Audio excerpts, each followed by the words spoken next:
The night of April 27, 1865, was dark and heavy with rain. On the swollen waters of the Mississippi River, 7 miles north of Memphis, a massive wooden beast fought against the current. It was the sidewheeler steamboat Sultana *. She was designed to carry cotton and perhaps 375 passengers. But on this night, she groaned under the weight of nearly 2,500 souls. Most of the men on board were not ordinary passengers. They were Union soldiers, living skeletons, men who had just survived the living hell of Confederate prison camps like Andersonville and Cahaba. They were sick, they were starving, but they were happy.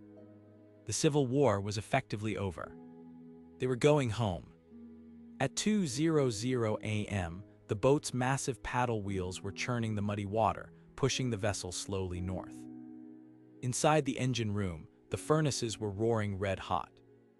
Then, in a fraction of a second, the silence of the night was shattered by a sound so loud it was heard miles away in Memphis. One of the boilers had failed.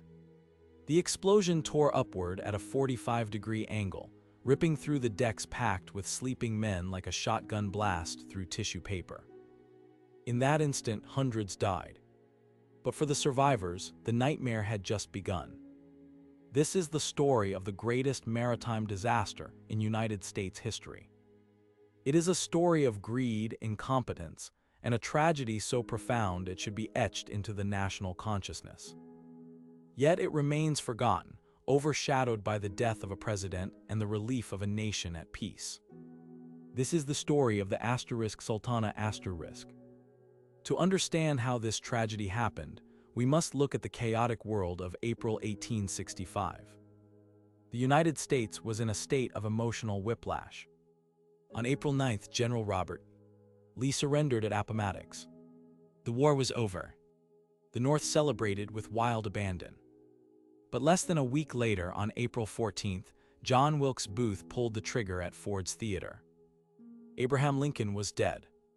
The nation plunged from ecstasy into the deepest mourning it had ever known. The hunt for Booth was on. The government was in shambles. And in the Deep South, thousands of Union prisoners of war were suddenly released. These men were in horrific condition. They walked out of the stockades of Alabama and Georgia, barefoot, covered in sores and suffering from dysentery and scurvy. All they wanted was to get north, to get back to Ohio, Indiana, and Kentucky, to see their wives and children. They were marched to Vicksburg, Mississippi, to await transport. The government paid steamboat captains a fee for every officer and enlisted man they carried north. It was a lucrative contract. $5 for an enlisted man, $10 for an officer. In the war-ravaged economy of 1865, this was a fortune. And where there is a fortune to be made, corruption often follows. Enter Captain J. Cas Mason of the Sultana *. Mason was a man with a reputation for speed, but he was also a man in financial trouble. He had part ownership of the Sultana *, a relatively new and modern boat, but the war had been hard on trade. He needed money, and he needed it fast. At Vicksburg, a strange and deadly deal was struck. The immense crowd of prisoners was supposed to be divided among several boats to ensure safety. But through a combination of bribery, administrative incompetence, and sheer greed, the vast majority of the men were herded toward just one ship. The Sultana *. Captain Mason allegedly conspired with the Union quartermaster, Lieutenant Reuben Hatch. Hatch was a man with a checkered past who had previously been arrested for taking bribes, only to be saved by political connections. The deal was simple. Hatch would load the Sultana * to the brim, and Mason would give him a kickback. But there was a problem. A physical, mechanical problem that no amount of bribery could fix. On the way down to Vicksburg, the Sultana *'s chief engineer discovered a leak in one of the boilers. The boilers on the Sultana were a newer design, known as tubular boilers. They generated steam faster, but they were finicky. They required pure water and careful management. Using the muddy, sediment-filled water of the lower Mississippi was risky.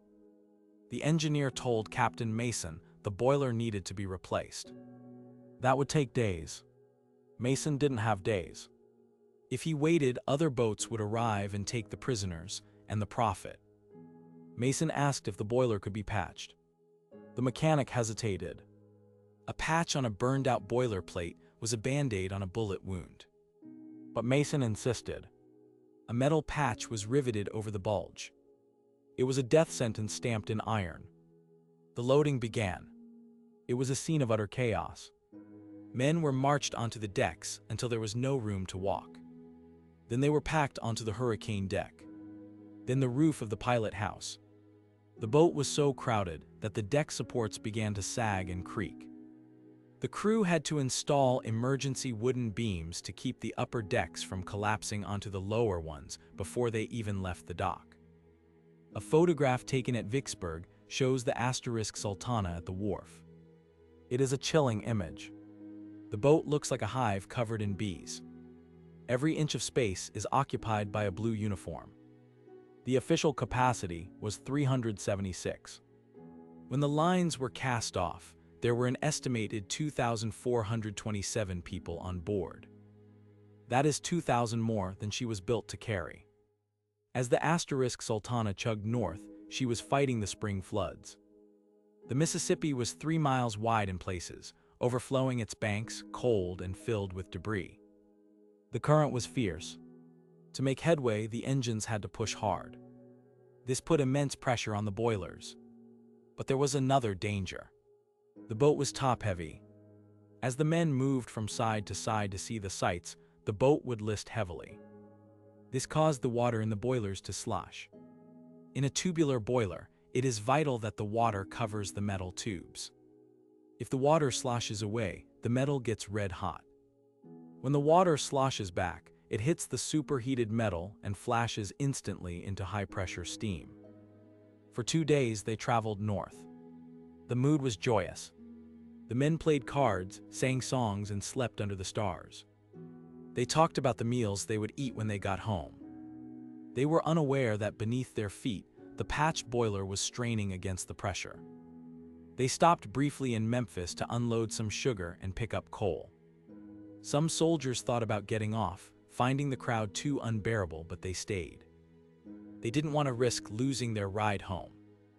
Around midnight, the Sultana headed north again, into the darkness. 7 miles upriver, near a group of islands known as the Hen and Chickens, the end came. It was 2:00 a.m. Most of the men were asleep. The pilot was navigating the twisting channel. The engineer was watching the gauges. Without warning, the patch boiler exploded.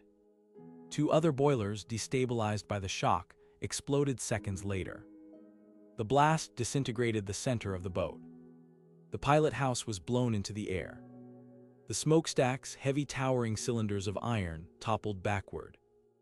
One crushed the hurricane deck, trapping hundreds of men in a fiery cage. The other smashed into the forward cabin. A survivor named Chester Berry later recalled the sound. He said it was like the crash of 100 thunderstorms. He woke up flying through the air. The explosion didn't just wreck the ship. It scattered hot coals from the furnaces across the splintered wood. The wreckage, dry and shattered, caught fire instantly. The boat became a floating inferno. The scene was biblical in its horror. Men who had survived the starvation of Andersonville were now faced with a terrible choice: burn to death on the deck or jump into the icy, flood-swollen Mississippi. The water temperature was near freezing. The river was 3 miles wide. Panic took hold. Men jumped in groups, clutching each other.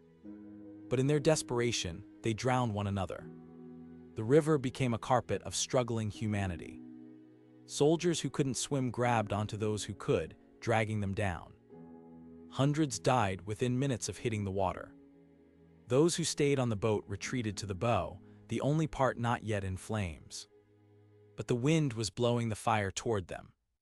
Slowly, the heat became unbearable. They were forced into the black water. Downriver at Memphis, the sentries on the shore heard the screams. They thought it was an attack. Then they saw the glow on the horizon. Boats from Memphis, including the *Bastonia II and the ironclad *US Essex *, scrambled to launch rescue operations. But it took time to get steam up. It took time to reach the site. For the men in the water, time was the enemy. They clung to anything they could find. A crate, a dead mule, a piece of the paddle wheel. One man, a soldier named John Corliss, survived by floating on a large wooden shutter. He later found out he had floated nearly 10 miles. There are stories of incredible heroism and heartbreaking loss. One woman, a bride of a few weeks, strapped a life belt on her husband and pushed him into the water, promising to follow. She never did. He survived. She did not. A Confederate soldier on the shore, seeing his former enemies drowning, took a small dugout canoe and paddled back and forth into the chaos, single-handedly saving dozens of Union soldiers. By the time the rescue boats arrived, the sun was beginning to rise. The Sultana was a burnt-out husk, drifting until it finally sank into the mud near Mound City, Arkansas. The river was littered with bodies. The official death toll is hard to pin down because there was no accurate manifest. The government estimates placed the dead at around 1,800. For context, 1,517 people died on the Titanic. The Sultana disaster killed more people, and it did so in the heart of America on a river, not the open ocean. So why don't we know this story? Why isn't the Sultana as famous as the Titanic? The answer lies in the timing. The day of the explosion, April 27, 1865, was the day after John Wilkes Booth was caught and killed in a Virginia barn. The nation was obsessed with the assassination conspiracy. The newspapers were filled with headlines about Lincoln's funeral train, which was slowly winding its way across the country. The North was exhausted by 4 years of death lists. The public had no emotional capacity left to process another tragedy, even one of this magnitude. The Sultana was relegated to the back pages of the newspapers. It was just more dead soldiers in a war that had already killed 600,000. There was an inquiry, of course. The military investigated. But justice was elusive. Captain Mason died in the explosion. Lieutenant Hatch, the quartermaster who took the bribes, resigned from the service and vanished into obscurity, never facing a court-martial. The government, eager to move on to Reconstruction, let the matter slide. No one was ever held accountable for the overcrowding or the faulty boiler. The survivors formed an association. For decades, they met annually, a brotherhood of men who had survived the prison camps and the fire. They tried to keep the memory alive. They petitioned for a monument, but for over 100 years there was none. Today, the wreck of the Sultana lies buried deep under Arkansas farmland. The Mississippi River has changed its course over the last century and a half, leaving the boat entombed in dry earth, roughly 30 feet below a soybean field. It has never been fully excavated.